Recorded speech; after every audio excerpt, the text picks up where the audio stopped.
What's up, foot Roniackers? I hope you had the best foot Roniac year, like there have been many. And I wish you all success, prosperity, and the best of luck in 2025. The following are the football events that made the highlights of the year. Apologies if it's too Premier League based. Starting with May 2024, Manchester City has reached the feat of 4 Premier League titles in a row, becoming the first in the history of the English Football League to do so. After that, going into the 2024-25 season, they seemed pretty strong until the 30th of October, when disaster struck against Tottenham. At the time, it did not seem like a huge deal, but they went to be beaten by teams like Bournemouth, Brighton, Manchester United, and get smoked by Tottenham again and Sporting. As of the 31st of December, in their last 14 games, they only had 2 wins, 3 draws, and 9 losses.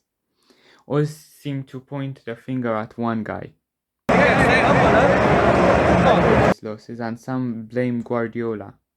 Oh damn, this image just shows what football does to you. Next, we have Ruben Amorim taking the challenge to come to Manchester United from Sporting Lisbon. It happened that he left days after his squad, or should I say Victor Gyökeres, stormed through the City defense. Since Amorim became the manager, United have played 11 matches, winning 4, drawing 1, and losing 6. Not the best record. Maybe they should stop blaming managers and start looking at their squad.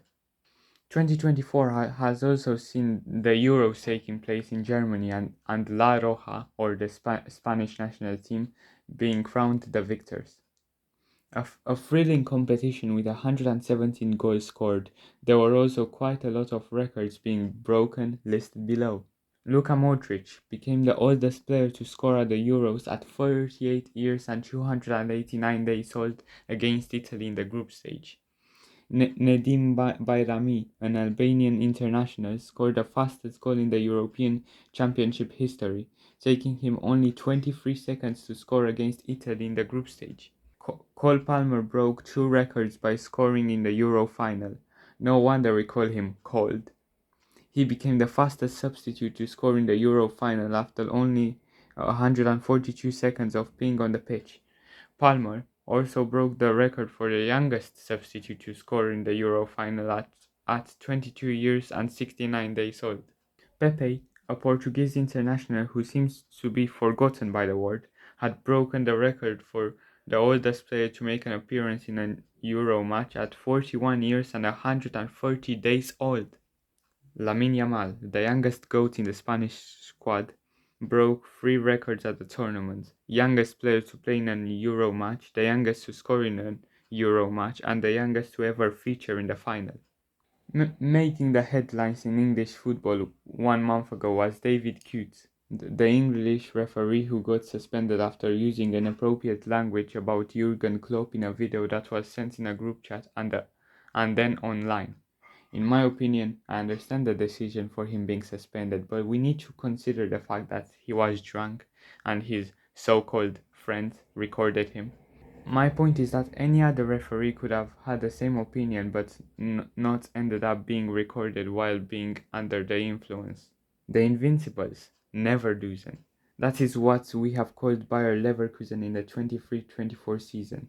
With a 51 match unbeaten run in all competitions, we were all left wondering who would be the first team to beat them, and we were all surprised to see Atalanta make a 3-0 statement against them in the Europa League final.